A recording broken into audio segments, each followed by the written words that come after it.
et on peut... Mais non. Incroyable. non. Non. Mais c'est trop bien. Je vais vous demander tout simplement c'est quoi. Une manette. Mais c'est Voilà. une manette. C'est une manette. Mais enfin, c'est évident. Mais que nenni, ce n'est pas qu'une simple manette. Non. Évidemment, c'est une manette pro, n'importe quelle manette pro, vous connaissez, il y a toujours, on va dire par exemple, vous voyez les gâchettes là, on peut les bloquer, voilà, ça fait de numérique à analogique, etc. Mais ce que vous ne voyez pas sur cette manette, c'est qu'elle s'appelle la Turtle Beach Stealth Pivot. Et pourquoi pivot? Parce qu'on peut prendre le joystick, faire en sorte voilà, qu'il rentre dans la tête et on peut...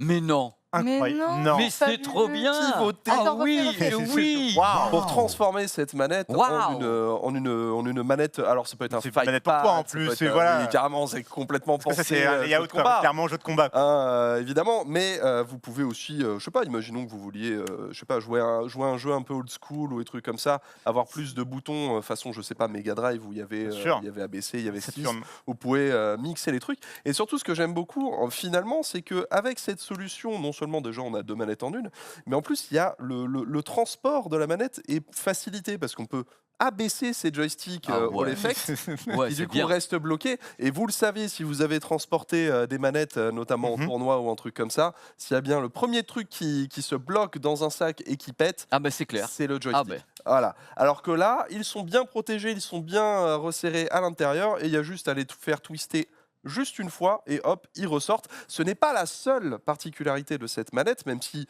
c'est évidemment ce qui lui donne son nom, hein, la Stealth Pivot.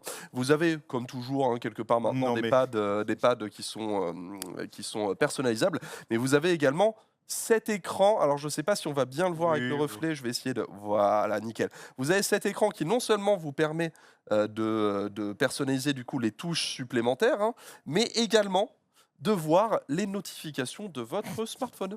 C'est-à-dire que si vous avez un Discord, par exemple, avec un pote où vous êtes en train de jouer ensemble, etc., vous pouvez avoir votre notification ici qui vous dit genre ah, vas-y, rejoins-moi X ou Y. Voilà, vous n'êtes pas tout à fait déconnecté. Alors, comment ça fonctionne tout ça? En fait, la manette, elle est connectable en filaire sur Xbox ou n'importe quelle autre plateforme, mais sur Xbox, ce sera uniquement compatible en filaire. Elle est compatible avec un dongle 2,4 GHz qui est fourni avec naturellement pour le PC, et elle est compatible Bluetooth également. Un des arguments principaux, je trouve, de cette manette, devinez le prix? Alors, Pas cher. 142. C'est pas mal. Ouais, J'aurais mis 150, 160, mais... On est à 130, sachant que c'est moins que les Xbox Series Elite machin, c'est moins que les DualSense Edge, et quand je vous dis moins, c'est largement moins en fait. C'est-à-dire qu'une DualSense Edge, c'est 220 €. On est 100 € de moins, alors que je trouve qu'on a en fait plus de fonctionnalités.